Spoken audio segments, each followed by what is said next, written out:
Hola a todos, ¿cómo están? Para los que no me conocen, yo soy Sol Gema López, soy nutrióloga y asesora en lactancia materna. El día de hoy vamos a hablar sobre un tema muy controversial, pero también muy importante y por el cual todos vamos a pasar en algún momento de la vida de nuestros bebés, y es la alimentación complementaria.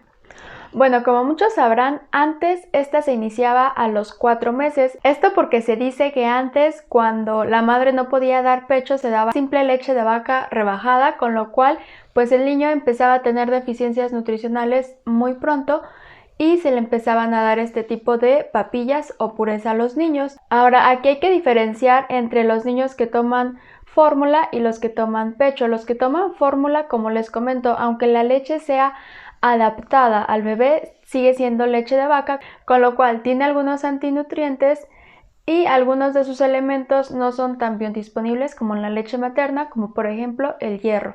Entonces, en estos casos se opta a veces por iniciar la alimentación complementaria antes en los niños de fórmula. Esto debe de ser valorado de si el niño ya está maduro. Y bueno, en los niños alimentados al seno materno sí es muy clara la guía que tiene que ser después de los 6 meses y debe de cumplir las siguientes características, como por ejemplo que se mantenga sentado. O sea, no quiere decir que él se va a sentar solo, sino que nosotros lo sentamos y ya se queda bien sentadito sin irse hacia los lados.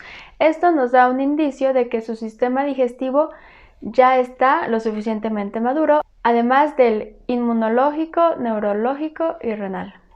El otro requisito es que ya no tiene que tener el reflejo de protusión, que es cuando nosotros le intentamos introducir una cuchara o algo sólido y lo rechaza. El siguiente es que tiene que mostrar interés por la comida.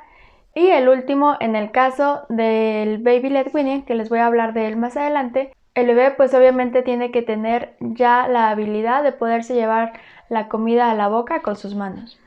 Y bueno, como les comento, este tema es muy controversial. Estuve revisando varias fuentes y dependiendo del país y del año te marca situaciones diferentes, como por ejemplo con qué alimentos empezar, a qué edad y demás. Ok, entonces antes había recomendaciones sobre a los 6 meses tal alimento, a los 7, a los 8, pero ahora se ha visto que a partir de los 6 meses prácticamente todos los alimentos sanos se pueden introducir en la dieta del bebé, como por ejemplo frutas y verduras, cereales, leguminosas, carnes, pollo, pescado.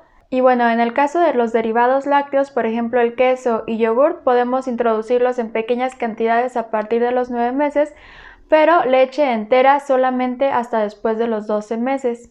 Aquí es importante conocer que si por ejemplo el bebé no recibe leche materna, está con fórmula láctea, a partir de los 12 meses puede dejar esta y pasar poco a poco a la leche entera. Si puede ser orgánica, pues mucho mejor, pero que siempre esté pasteurizada para evitar riesgos de infecciones. Ahora, la parte más controversial es sobre si podemos introducir, por ejemplo, las frutas cítricas, alimentos alérgenos como pescado, huevo.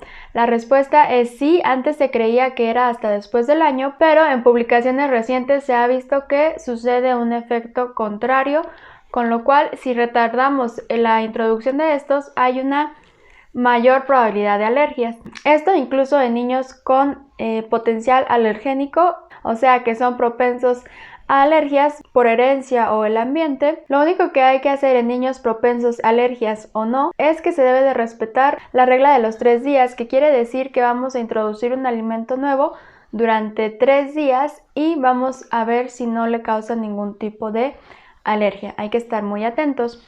También se dice que lo ideal no es empezar con frutas porque los niños pueden empezar a tener preferencias por lo dulce, pero no es tanto esto, sino más bien otros alimentos que ofrecemos con características hiperpalatables, se llama, o sea, por ejemplo, los alimentos industrializados que tienen azúcares o sal añadida. Con lo cual, pues se dice que lo ideal no es empezar con fruta, pero si los padres así lo desean, no hay ningún problema. Entonces, por ejemplo, podemos dar primero una fruta cuando vimos que no le causó ninguna alergia, podemos progresar a una verdura, después un alimento de origen animal, después un cereal, después una legumbre y así podemos volver a dar la vuelta, digamos, para así introducir alimentos de diferentes grupos alimenticios lo más pronto posible. Ahora, ¿cómo debemos de ofrecer estos alimentos? En el caso de la alimentación tradicional con papillas, se sugiere que a los 6 meses se empiece con papillas totalmente molidas, a los 7-8 meses progresar a picados extra finos y a los 9 o 10 meses con picados finos o pequeños trocitos.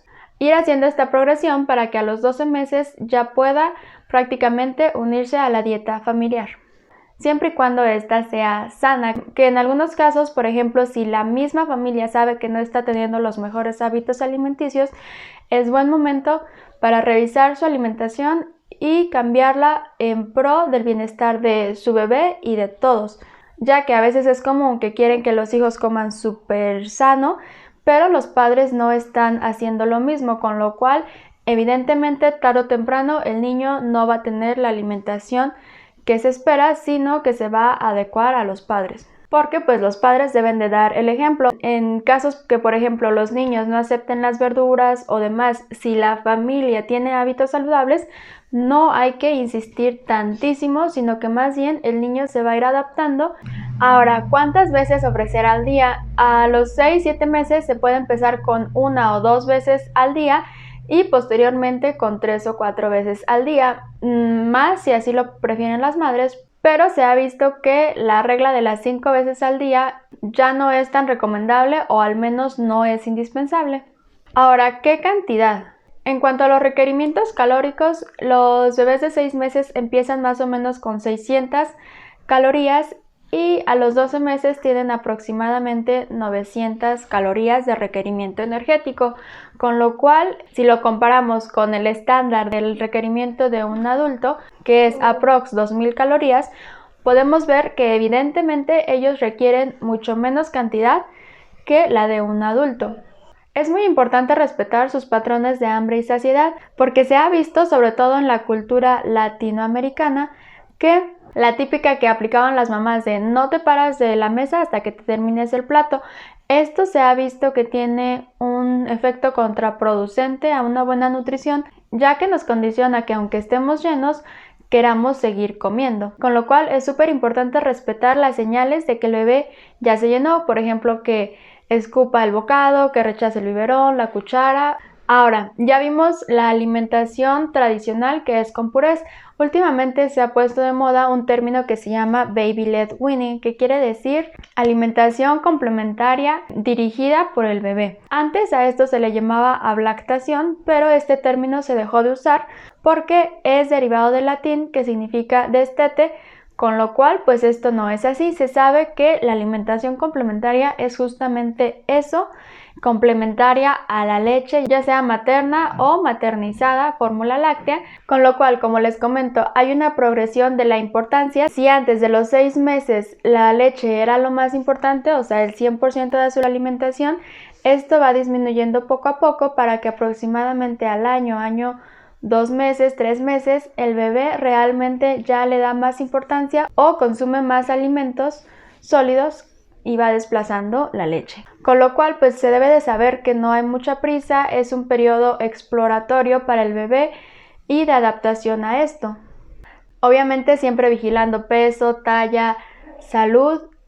Entonces, como les comentaba, el método de baby-led weaning apareció más o menos, me parece en el 2005 el término, el cual consiste en saltarse la etapa de los purés para dar directamente a los bebés alimentos sólidos. Estos deben de tener una consistencia súper blanda y tienen que estar cortados como en palitos. Se llama finger foods por la presentación de estos. Como les comento, tienen que ser suaves. Entonces los padres son los que deciden cómo y cuándo, y los bebés son los que deciden qué y cuánto comer. Entonces, la verdad que yo intenté este método con mi hijo mayor y es un desastre. O sea, la mitad de la comida termina en el piso y te pueden decir, no, pues es que nunca va a aprender a comer con cubiertos, siempre va a comer con las manos. Pero no, esto no es así. Progresivamente ellos empiezan a utilizar los cubiertos de manera adecuada. Entonces, ¿cuáles son los beneficios? Se ha visto que justamente con este método se respetan mucho mejor los patrones que les digo de hambre y saciedad. El bebé desarrolla mayor confianza en sí mismo y autonomía. Y obviamente para el bebé es un goce, ya que se le permite experimentar diferentes texturas, colores, sabores. Se ha visto que tiene una mejora en la motricidad gruesa y en la coordinación mano, ojo, boca. Ahora, en el 2015 aproximadamente surgió un nuevo término que es una variante de este, que se llama BLISS, B-L-I-S-S, que por sus siglas en inglés significa Introducción a los sólidos guiados por el bebé, que básicamente es lo mismo, con algunas diferencias puntuales, como que en cada tiempo de comida se debe de ofrecer un alimento alto en hierro, uno alto en densidad energética, y bueno, hace especial énfasis en que la textura del bebé sea lo suficientemente suave para evitar el riesgo de atragantamiento en el bebé. Entonces, verificar que el alimento sea lo suficientemente suave para que el bebé lo pueda deshacer con su lengua y paladar, o en su caso, las encías. Se dice que el adulto puede probar a deshacerlo con su lengua y paladar, porque como sabemos los niños de 6 meses todavía no, la mayoría no tienen dientes. Y bueno, la última es que los padres deben de estar bien capacitados en aplicar la técnica de Heimlich si es que se requiere, y RCP. Se ha visto que es prácticamente el mismo en niños con estos métodos y con la alimentación tradicional. Incluso los que lo promueven presumen de que se logra un mejor manejo de estas situaciones. Y bueno, para finalizar, como siempre les digo, lo más importante es la información y sobre todo que esté actualizada para optar por la mejor opción que tengamos disponible en este momento para nuestro bebé. Y bueno, en cualquiera de los métodos que se opte, se tiene que aplicar la alimentación, se llama perceptiva, en la cual es importante saber que cuando ofrecemos una verdura o algo medio amargo, no hacer mucho caso a la cara que pueda poner el bebé, sino más bien si continúa consumiéndolo no hay ningún problema, porque pues como les comento se está adaptando a estos nuevos sabores. Hay restricciones especiales, sobre todo se dice que antes de los 12 meses, porque pues su riñón, su hígado aún no está lo suficiente maduro para todo esto, y son los azúcares añadidos, dentro de los cuales encontramos galletas, bollería, cereales de los que se agregan a la leche, papillas industrializadas que los pudieran contener, los jugos, aunque sean de fruta natural recién exprimida, como les quitamos la fibra, quedan los azúcares sueltos o libres, con lo cual pues tiene el mismo efecto que un azúcar refinada.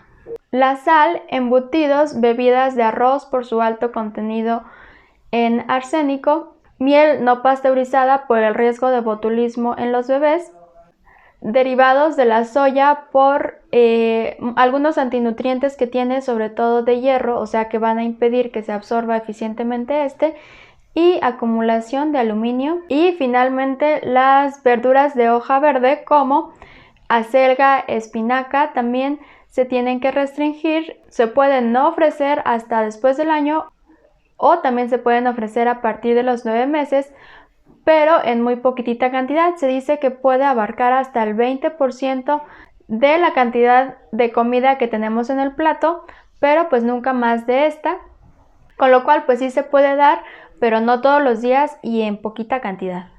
Esto se restringe por la cantidad tan alta que tiene de nitratos que el cuerpo convierte en nitritos, y con lo cual se puede dar una acumulación excesiva de estos y provocar algo que se llama metahemoglobinemia. Y bueno, después de los 12 meses ya pudiéramos añadir aditivos como azúcar y sal, pero estos, entre más se postergue su uso, mucho mejor, idealmente después de los 2 años. Y bueno, pues con esto terminamos el video. Como les comento, los primeros meses son experimentales, digamos de prueba para el bebé. Como les comento, no es la principal fuente de energía de estos, con lo cual debemos de dejarlos, desestresarnos un poco, disfrutar el proceso.